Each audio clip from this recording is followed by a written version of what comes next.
नमस्कारः। राज्य शैक्षिक अनुसंधान एवं प्रशिक्षण परिषद उत्तराखंड के तत्वावधान में मैं डॉक्टर देशबंधु भट्ट, प्रवक्ता संस्कृतम, राजकीय इंटरमीडिएट कॉलेज मुखेम, टिहरी गढ़वाल,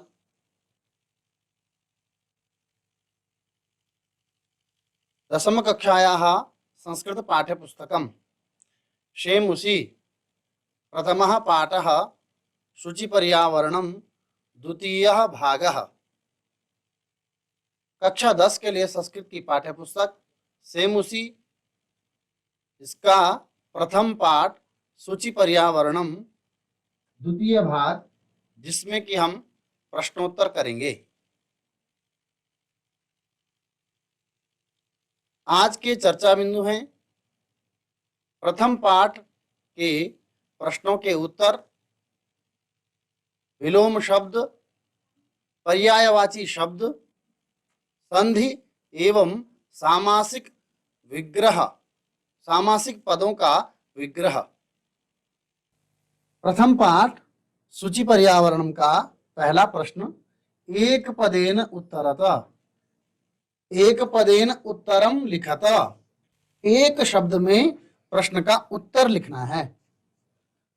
प्रश्न एक का है, अत्र जीवितम कीदृशम जातम, अत्र जीवितम कीदृशम जातम। तो इसका उत्तरम है दुर्वहम। प्रश्न संख्या ख, अनिशम महानगर मध्ये किम प्रचलति। अनिशम अर्थात रात दिन महानगरों में क्या चलता है। उत्तरम है कालायश चक्रम। प्रश्न संख्या ग, कुत्सित वस्तु मिश्रितम किमस्ति। कुत्सित वस्तु मिश्रितम किमस्ति। कई प्रकार के रसायन बुरे रसायनों से मिश्रित क्या है। तो उत्तरम है भक्ष्यम। भक्ष्यम अर्थात भोज्य पदार्थ, खाद्य पदार्थ। प्रश्न संख्या घ देखिए, अहम कस्मै जीवनम कामये। अहम का अर्थ यहां पर कवि से है। कवि किसके लिए जीवन की कामना करता है। उत्तरम मानवाय, मानव के लिए। प्रश्न संख्या ग, केशाम माला रमणीया। इसका उत्तरम है, उत्तरम ललित लतानाम। तो ये पहला प्रश्न हमारा एक शब्द में उत्तर देने वाला था, तो इसके उत्तर हमने यहां पर लिखे हैं और आपने अच्छी तरह समझे होंगे। अब हम चलते हैं प्रश्न संख्या 2 की तरफ।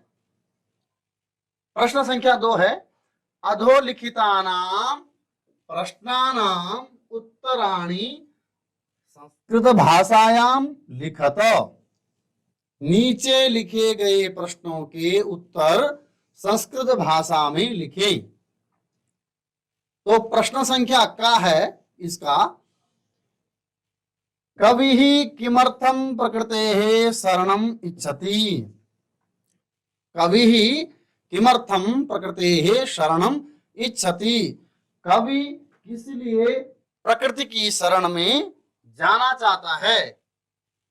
उत्तरम है, कविः महानगरस्य दुर्वहं जीवनं जातं प्रकृतेः शरणम् इच्छति। कवि इसलिए महानगर के दुर्वह को देख करके कवि महानगर के कठिनता भरे जीवन को देखते हुए प्रकृति की शरण में जाना चाहता है। अर्थात महानगरों में जीवन जो है कठिन हो चुका है, इसलिए प्रकृति की शरण में कवि जाना चाहता है। प्रश्न संख्या ख देखिए, कस्मात् कारणात् महानगरेषु संसरणं कठिनं वर्तते। किस कारण से महानगरों में संसरण अर्थात आगे बढ़ना कठिन हो रखा है। उत्तरम महानगरेषु यानानाम् अनन्ताः पंक्तयः भवन्ति, अतः तत्र संसरणं कठिनं वर्तते। महानगरों में यानानाम अर्थात गाड़ियों की अनंत पंक्तियां हैं, कई लाइन चल पड़ी हैं, कई पंक्तियां चल पड़ी हैं गाड़ियों की, इसलिए वहां जाम की स्थिति है और थोड़ा भी आगे बढ़ना बहुत ही कठिन है, बहुत ही मुश्किल है। प्रश्न संख्या ग, अस्माकं पर्यावरणे किम किम दूषितम अस्ति, हमारे पर्यावरण में क्या क्या दूषित है। उत्तरम, अस्माकं पर्यावरणे वायुमंडलम जलम भक्ष्यम धरातलम च दूषितम अस्ति, हमारे पर्यावरण में वायुमंडल, जल, भक्ष्य अर्थात खाद्य पदार्थ और धरातल पृथ्वी दूषित हैं। ये सब हमारे पर्यावरण में आजकल दूषित हो रहे हैं। तो आगे चलते हैं इसके घा की तरफ। प्रश्न संख्या 2 का घा देखते हैं। कवि ही कुत्र संचरणम कर्तुम इच्छति, कवि कहाँ जाना चाहता है। तो इसका उत्तरम है, कवि ही ग्रामांते एकांते कांतारे संचरणम कर्तुम इच्छति। कवि ही, कवि ग्रामांते सप्तमी विभक्ति का एक वचन, एकांते सप्तमी विभक्ति का एक वचन, कितना सुंदर लालित्य है यहाँ पर। और कांतारे सप्तमी विभक्ति का एक वचन। कवि जो है गांव की सीमा में, गांव के अंतिम छोर पर एकांत में, कहीं जंगल में, कांतारे जंगल में, संचरणम कर्तुम इच्छति जाना चाहता है, घूमना चाहता है, वहां भ्रमण करना चाहता है। प्रश्न संख्या 2 का ग, स्वस्थ जीवनाय कीदृशे वातावरणे भ्रमणीयम, स्वस्थ जीवन के लिए, हेल्थी लाइफ के लिए कैसे वातावरण में भ्रमण करना चाहिए। इसका उत्तरम है, स्वस्थ जीवनाय शुचि वातावरणी भ्रमणीयम, स्वस्थ जीवन के लिए स्वच्छ वातावरण में घूमना चाहिए, भ्रमण करना चाहिए। प्रश्न संख्या 2 का चा देखिए। अंतिमे पद्यांशे कवेः का कामना अस्ति, अंतिम पद्यांश में कवि की क्या कामना है। उत्तरम है, अंतिमे पद्यांशे कवेः कामना अस्ति यत् निसर्गे पाषाणी सभ्यता समाविष्टा न स्यात्। अंतिम पद्यांश में जो ये कविता थी आपकी सूची पर्यावरणम, उसके ये प्रश्न है और उसके अंतिम पद्य में कवि ने क्या कामना की है, ये प्रश्न पूछा गया है। तो इसका उत्तर है, अंतिम पद्यांश में कवि की कामना है कि निसर्गे अर्थात सप्तमी विभक्ति का एक वचन, जिसका अर्थ होता है प्रकृति में, पाषाणी सभ्यता, पथरीली सभ्यता, पाषाण युगीन सभ्यता अर्थात पथरीली सभ्यता, समाविष्टा न स्यात् प्रवेश न कर जाए, अर्थात प्रकृति में जो प्राकृतिक सौंदर्य है उसको ये पाषाणी सभ्यता नष्ट न कर दे, समाविष्ट होकर के उसको समाप्त न कर दे, अर्थात प्रकृति में पाषाणी सभ्यता का समावेश न हो। तो आगे चलते हैं और अगला प्रश्न देखते हैं। प्रश्न संख्या 3, संधिम संधि विच्छेदम कुरुत, संधिम संधि अथवा संधि विच्छेद करें। तो यहाँ कुछ शब्दों में संधि दे रखी है, कुछ शब्दों का संधि विच्छेद करके दे रखा है। तो हमने क्या करना है, संधि या संधि विच्छेद करना है। तो यहाँ देखिए प्रश्न संख्या 3 का क्या है, प्रकृति ही धन रिक्त स्थान दे रखा है डैश डैश डैश, उसके बाद बराबर लगा रखा है और बराबर चिन्ह के बाद प्रकृति रेव लिखा हुआ है। तो हमने इसको किया है प्रकृति ही एव, प्रकृति ही धन एव, आप यहां पर देख सकते हैं प्रकृति ही धन एव ये किया हुआ है। तो प्रकृति रेव में प्रकृति ही धन एव संधि विच्छेद है और प्रकृति रेव शब्द दिया हुआ है, तो इस शब्द को बनाने के लिए प्रकृति ही धन एव इन दोनों को संधि करके प्रकृति रेव शब्द बनता है, इसको हम विसर्ग संधि कहते हैं। स्यात् धन रिक्त स्थान, फिर धन, फिर रिक्त स्थान, और उत्तर में लिखा हुआ है स्यान्नैव। तो यहां पर क्या क्या आएगा, तो यहां पर आएगा स्यात् धन न धन एव, स्यात् धन न धन एव। तो यही चीज हमने यहां पर आपके लिखी हुई है, स्यात् धन न धन एव स्यान्नैव, यह व्यंजन संधि है। अब यहां पर जो है शब्द दिया हुआ है यनंताः, और पहले रिक्त स्थान है और फिर अनंताः है, तो यहां पर कौन सा शब्द, कौन सा अक्षर, कौन सा शब्द आएगा, ये आएगा ही धन अनंताः यनंताः, ये हमने यहां पर भी लिखा हुआ है आपके लिए यनंताः, ये हो गई यन संधि। ही में जो इकार है उसको, ही के इकार को या हो गया, ही के स्थान पर क्या हुआ या, तो या होने से यह इको यणचि सूत्र प्रवृत्त होने से यहां पर यण संधि हो गई, तो ये ई के स्थान पर या हो गया।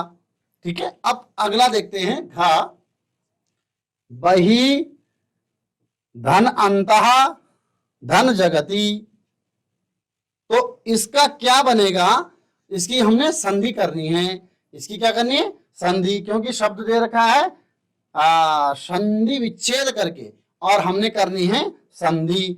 बही धन अंतः धन जगति, तो इसका क्या बनेगा यहाँ पे बही रंतर जगति, ये इसका संधि युक्त शब्द हो गया बहिरंतर जगति।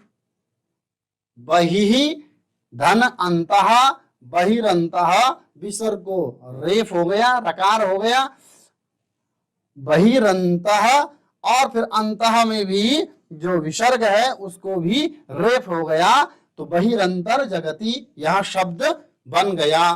अब यहां पर दूसरा शब्द है रिक्त स्थान धन नगरात, तो अस्मान नगरात शब्द बनेगा, तो यहां पर आएगा अस्मात्, अस्मात् धन नगरात, यह भी व्यंजन संधि है, अस्मात् धन नगरात अस्मान नगरात। इसी तरह चा वाला देखिए, सम धन चरणम बराबर समचरणम, क्या बनेगा संचरणम, ये हमने आपके लिए पूर्व में भी लिख के लाए हैं संचरणम।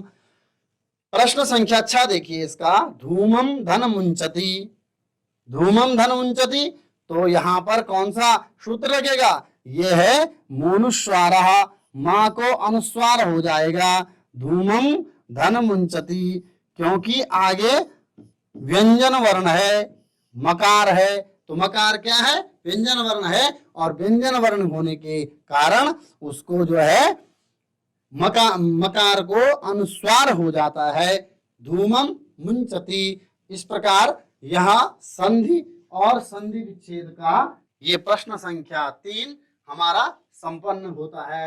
अब हम चलते हैं अगले प्रश्न की ओर, प्रश्न संख्या 4। इसको देखिए, अधोलिखितानाम अव्ययानाम सहायतया रिक्त स्थानानि पूरयत, नीचे लिखे गए अव्ययों की सहायता से रिक्त स्थान की पूर्ति करें। प्रश्न संख्या 4, नीचे लिखे गए अव्ययों की सहायता से रिक्त स्थानों की पूर्ति करें। तो कुछ अव्यय शब्द दे रखे हैं, अव्यय शब्द वे शब्द होते हैं जिनका किसी भी लिंग विभक्ति वचन में कोई परिवर्तन नहीं होता है, जिनका कोई व्यय नहीं होता, जिनमें कोई विकार नहीं आता, वह अव्यय शब्द कहलाते हैं। तो यहाँ पर दे रखा है भृशम, यत्र, तत्र, अत्र, अपि, एव, सदा, बहिः, ये सब अव्यय शब्द यहाँ पर दे रखे हैं। तो प्रश्न संख्या 4 का है इदानीम वायुमंडलम, फिर रिक्त स्थान और फिर दे रखा है प्रदूषितम। तो यहाँ पर कौन सा शब्द प्रयुक्त होगा इनमें से होगा भृशम। हमने यहाँ पर लिखा हुआ है आपके लिए भृशम, तो यहाँ पर आएगा भृशम।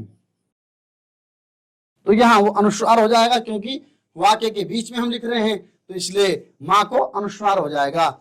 इदानीम वायुमंडलम भृशम प्रदूषितम अस्ति। इदानीम सांप्रतम, वर्तमान काल में वायुमंडल अत्यधिक प्रदूषित है। प्रश्न संख्या 4 का खा देखिए, रिक्त स्थान दे रखा है जीवनम दुर्वहम अस्ति। जीवनम दुर्वहम अस्ति, तो यहां पर आएगा अत्र, अत्र जीवनम दुर्वहम अस्ति। अत्र हमने पहले भी लिख के दिया है आपको, तो अत्र आएगा, अत्र जीवनम दुर्वहम अस्ति। प्रश्न संख्या 4 का ग देखिए, प्राकृतिक वातावरणे क्षणम संचरणम लाभदायकम भवति। प्राकृतिक वातावरणे संचरणम, रिक्त स्थान, लाभदायकम भवति। प्राकृतिक वातावरण में एक क्षण भी घूमना, संचरण करना लाभदायक होता है। तो इसके रिक्त स्थान पर आएगा अपि। ये बन गया प्राकृतिक वातावरणे क्षणम संचरणम अपि लाभदायकम भवति। ये हमने यहाँ पर लिखा हुआ है। तो प्रश्न संख्या घ देखिए, पर्यावरणस्य संचरणम, प्रश्न संख्या घ देखिए, पर्यावरणस्य संरक्षणम, पर्यावरणस्य संरक्षणम, फिर रिक्त स्थान प्रकृतेः आराधना। तो यहां पर आएगा शब्द एव। कौन सा शब्द आएगा? एव। पर्यावरणस्य संरक्षणम एव प्रकृतेः आराधना। पर्यावरण का संरक्षण ही प्रकृति की आराधना है। प्रश्न संख्या ग, रिक्त स्थान समयस्य सदुपयोगः करणीयः। तो यहां पर आएगा शब्द सदा। सदा, सदा समयस्य सदुपयोगः करणीयः। हमेशा समय का सदुपयोग करना चाहिए। प्रश्न संख्या च देखिए, भूकंपित समये रिक्त स्थान गमनम एव उचितम भवति।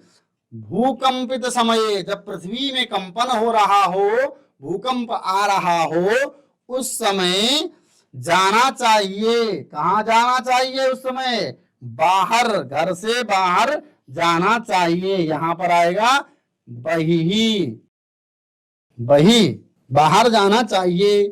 प्रश्न संख्या 4 का 6 देखिए, रिक्त स्थान, फिर हरितिमा, फिर रिक्त स्थान, सूचि पर्यावरणम।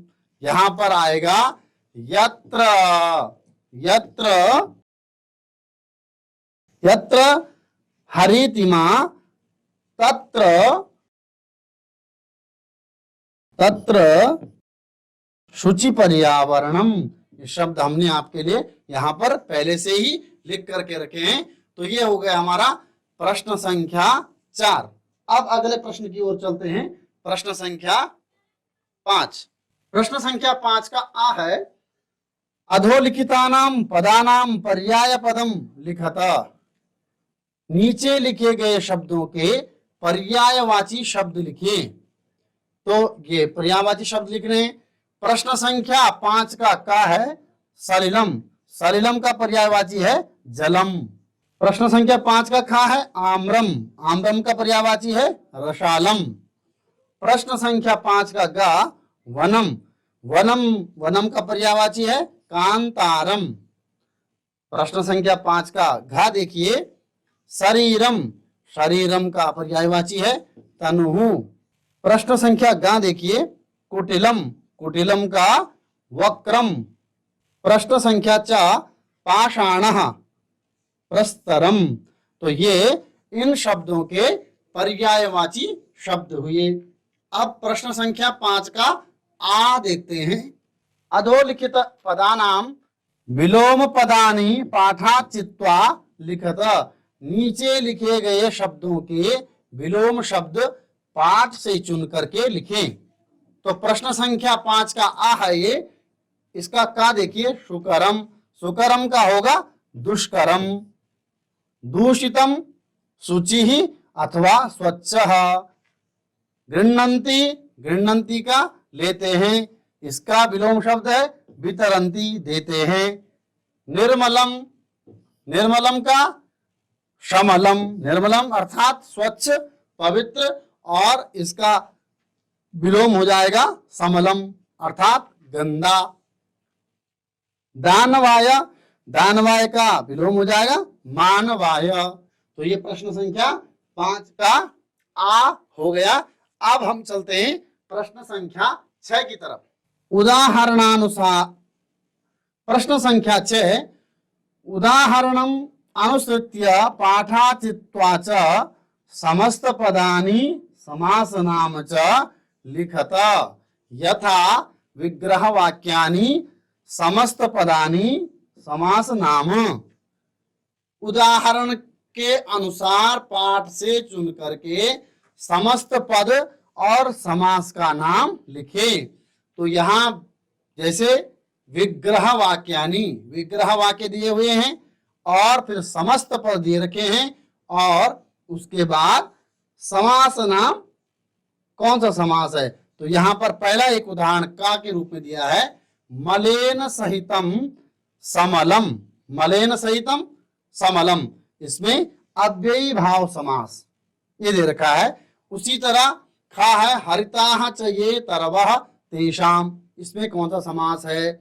प्रश्न संख्या ग है ललिताः च याः लताः तासाम। प्रश्न संख्या घ नवा मालिका, उसके बाद फिर रिक्त स्थान। प्रश्न संख्या ग धृतः सुख संदेशः येन तम च कज्जलम इव मलिनम। क्ष दुर्दान्तैः दशनैः। इसको हम देखते हैं अगली तरफ। तो ये देखिए प्रश्न संख्या 6 के उत्तर का जो उदाहरण के तौर पर दिया हुआ है, मलेन सहितम समलम, इसमें है अव्ययी भाव समास। खा देखिए हरिताः च ये तरवः तेषाम हरित तरुणाम, इसका समस्त पद होगा हरित तरुणाम। हरिताः च ये तरवः तेषाम हरित तरुणाम कर्मधारयः। इसी तरह ललित लताः, ललिताः च याः लताः तासाम ललित लतानाम, इसका सामासिक शब्द बनेगा, समस्त पद बनेगा ललित लतानाम। इसमें भी कर्मधारय समास। नवा मालिका, नवा मालिका, इसका होगा समस्त पद नव मालिका। इसमें भी कर्मधारयः, कर्मधारय समास। गा देखिए धृतः सुख संदेशः येन तम, धृतः सुख संदेशः येन तम, जिसने सुख संदेश धारण किया है उसको, तो इसका सामासिक पद बनेगा धृत सुख संदेशम। इसमें बहुव्रीहि समास है।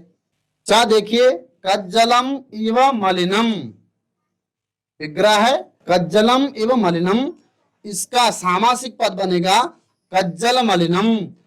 इसमें समास हो जाएगा कर्मधारयः। क्षा देखिए दुर्दान्तैः दशनैः, दुर्दान्तैः दशनैः, दुर्दान्तैर् दशनैः, इसमें समास है कर्मधारयः। तो ये हमारे पाठ में जो सामासिक पद थे उनका समस्त पद और समास का नाम हमने लिखना था, और ये प्रश्न हमने यहाँ पर समाहित कर लिया। अब चलते हैं अगली तरफ। अगला प्रश्न है, रेखांकित पदम आधृत्य प्रश्न निर्माणम कुरुत। रेखांकित शब्द को लेकर के प्रश्न निर्माण करें। इसका क्या है, सकटीयानम कज्जल मलिनम धूमम मुंचते। यहाँ पर रेखांकित पद है कज्जल मलिनम। उद्याने पक्षिणाम कलरवम चेतः प्रसादयति। उद्याने पक्षिणाम, इसमें पक्षिणाम अंडरलाइन शब्द है, रेखांकित शब्द है, तो इससे हमें प्रश्न बनाना है। पाषाणी सभ्यतायाम लता तरगुल्माः प्रस्तर तले पृष्ठा संति। तो यहाँ पर प्रश्न निर्माण करेंगे। लता तरगुल्माः, ये अंडरलाइन शब्द है, ये रेखांकित शब्द है, इससे प्रश्न बनेगा। प्रश्न संख्या घ देखिए, महानगरेषु रेखांकित शब्द है। वाहनानाम अनंताः पंक्तयः धावन्ति। महानगरों में वाहनों की अनंत पंक्तियां दौड़ती हैं। प्रकृत्याः, प्रकृत्याः रेखांकित शब्द है, इसी से प्रश्न बनाना है। सन्निधौ वास्तविकम सुखम विद्यते। प्रकृति के सानिध्य में वास्तविक सुख विद्यमान है। तो इस प्रश्न में हमें उत्तर मिले हैं और हमने बनाने हैं प्रश्न। तो चलिए अगली स्लाइड में देखते हैं इसके प्रश्न कैसे बनेंगे। तो प्रश्न संख्या 7 का क्या है, शकटीयानम कज्जल मलिनम धूमम मुंचति। तो इससे जो रेखांकित शब्द है कज्जल मलिनम, उससे बनेगा प्रश्न शकटीयानम कीदृशम। कीदृशम प्रश्नवाचक शब्द है, कीदृशम धूमम मुंचति। खा देखिए, उद्याने पक्षिणाम कलरवम चेतः प्रसादयति। उत्तरम आ जाएगा इसका, उद्याने केशाम। यहाँ पर पक्षिणाम में षष्ठी विभक्ति का बहुवचन है, तो उसी तरह प्रश्नवाचक शब्द में भी उसी विभक्ति का, उसी वचन का प्रयोग होगा। उद्याने केशाम कलरवम चेतः प्रसादयति। प्रश्न संख्या ग देखिए, पाषाणी सभ्यतायाम लता तरुगुल्माः प्रस्तरतले पृष्ठाः सन्ति। उत्तरम आ जाएगा, यहाँ पर है लता तरुगुल्माः रेखांकित शब्द है, तो इसकी जगह पर के आ जाएगा, प्रथमा विभक्ति का बहुवचन। पाषाणी सभ्यतायाम के प्रस्तरतले पृष्ठाः सन्ति।